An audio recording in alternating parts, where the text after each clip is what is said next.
¿Qué tal? Buenos días, Martín, un gusto. Bueno, Daniel, aprovechamos esta semana, por supuesto, para dar a conocer también un informe que han elaborado desde el Consejo Argentino, donde se da cuenta de que lamentablemente no se ha logrado la inclusión plena de personas con discapacidad, no solamente en Argentina, sino en el resto del mundo, pero en este caso nos situamos en nuestro país. Sí, bueno, mira, como vos mencionabas, es la semana, Sí. es una semana previa, en realidad culmina el 3 de diciembre, que el 3 de diciembre, justo hace 30 años, fue por Naciones Unidas designado como el Día de los Derechos de la Persona con Discapacidad, para poder visibilizar lo que es la problemática de un colectivo que tiene más del 10%, en algunos países el 12, el 13% de su población con algún tipo de discapacidad.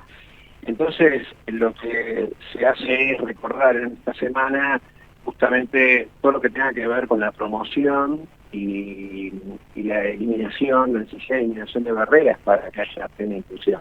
Obviamente, sabemos que no es un tema que se resuelve de un día para el otro, pero a veces uno ve que la situación impacta de manera más fuerte en ciertas personas. Por ejemplo, las personas con discapacidad tienen más dificultad para el acceso al trabajo, más dificultad para una educación inclusiva, hay mayor índice de discriminación. Entonces son cuestiones que bueno, uno agradece con un medio de comunicación, Sí. como están haciendo ustedes en este momento, señalan o toman el tema de decir, bueno, ¿qué es lo que pasa esta semana, no? ¿Por qué se está hablando de que no hay plena inclusión? Y bueno, tiene que ver con esto, con la cantidad de barreras que todavía se mantienen, ¿no? Ujú. A ver, mencionó el acceso al trabajo como uno de los puntos cruciales, si se quiere, en este sentido. Y hay una ley de cupo vigente hace muchos años en la República Argentina. ¿Es efectiva la aplicación de esta norma? ¿Se cumple parcialmente? Se cumple parcialmente desde que la ley de cupo en realidad fue creada en el año 74 Sí. por un grupo de, digamos, tras mucha lucha de un grupo de personas con discapacidad para que se implementara. Y depende de cada organismo, ese cupo varía, algunos lo cumplen, pero en el promedio general del Estado, por lo menos el Estado Nacional, está lejos todavía de cumplimentarse. Ujú. Por otro lado, hay otras cosas más que también se pueden hacer, porque, por ejemplo, es eliminar barreras en los lugares de trabajo. Entonces, a veces hay personas que están con trabajo, quedan en situación de discapacidad por un accidente o por una enfermedad que han tenido y tienen una situación de discapacidad, y en realidad lo que terminan pasando es que queda inhabilitado para trabajar y con lo cual pierde poder adquisitivo y pierde el derecho a trabajar con lo que eso significa, porque Claro. todos nos reproducimos y nos identificamos a través del trabajo, ¿no? Entonces, la idea es que hay cosas que se pueden hacer. Vos pensás que solamente o sea, un tercio de la población económicamente activa con discapacidad tiene trabajo, según un relevamiento que se hizo en el año 2018. Entonces, bueno, muchas personas obtienen una pensión, pero la pensión es un 70% de una jubilación mínima. O sea, como no pueden conseguir trabajo, están en una situación de pobreza y tienen algún tipo de discapacidad física, se otorga una pensión. Pero de esa pensión es muy baja. Entonces, ahí siempre se produce desigualdad.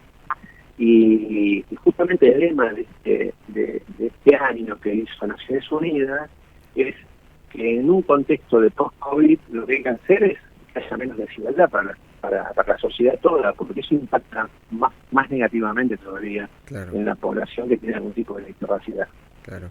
Así que sí, Mm, es un tema, el tema del trabajo, sí. porque es muy difícil que se las incorpore, que haya una apertura comunicacional, por eso también que el Estado sea el primer, el que dé el puntapié inicial para poder tomar personas con discapacidad y a su vez favorecer tener un entorno accesible. Yo siempre Bien. pregunto, ¿cuántas personas, cuando vas a hacer un trámite, cuántas personas con discapacidad crees que te atienden? Y cuando vos vas a un semáforo, te encontrás en una esquina o vas por ciertos lugares, ¿cuántas personas con discapacidad ves que están pidiendo limosna? O sea, te das cuenta que decís qué es lo que pasa, porque también pasa sin trabajo salir a buscar gente que está a lo mejor ahora con calor, está esperando un semáforo para poder que alguien le dé algo, para completar a lo mejor su pensión. Entonces, hay una falta de incorporación de que las personas con discapacidad en la vida social de los argentinos, de que las personas con discapacidad pueden tener una vida plena, con más inclusión. Sí. Daniel, hay otro tema, te escuchaba que mencionabas el tema de los semáforos y la vía pública, y hay otro tema que tiene que ver también con la infraestructura de las ciudades. No todas, y creo que la gran mayoría, no están preparadas para ser accesibles, y ahí sumamos también el transporte público, un tema que está también siempre en discusión. Exacto. Sí, no están preparadas, y uno también dice, bueno, pero es muy costoso. No es más costoso. No es más costoso. O sea, hay ciudades que tienen entornos más accesibles y que lo han tenido, pero son pocas en nuestro país. Yo recuerdo hace 20 años y la San Martín de los Andes, y me llamó la atención como el entorno era accesible, en un lugar que es bastante, que tiene, digamos, accidentes geográficos, y sin embargo buscaban la conformación de rampas, de pasarelas, etcétera. Pero son raras, las ciudades no incorporan, o lo incorporan escenográficamente, no sirven, ¿viste? O sea, te encontrás que por ejemplo, en la Ciudad de Buenos Aires los colectivos son, en la Ciudad de Buenos Aires, que son todas líneas del 0 al 200, son accesibles, pero lo mejor te encontrás que cerca de la parada del colectivo, el propio gobierno de la ciudad pone los depósitos de residuos, entonces el colectivo no se puede acercar, ¿entendés? O sea, el transporte es accesible, pero la persona que accede para llegar a él termina siendo un incordio, porque no se puede maniobrar y acceder. Claro. Entonces son cuestiones que es llamativo, porque te das cuenta que no es un problema de recursos. El recurso está, pero no se aplica, porque no hay interés de aplicarlo. Esto es frecuente.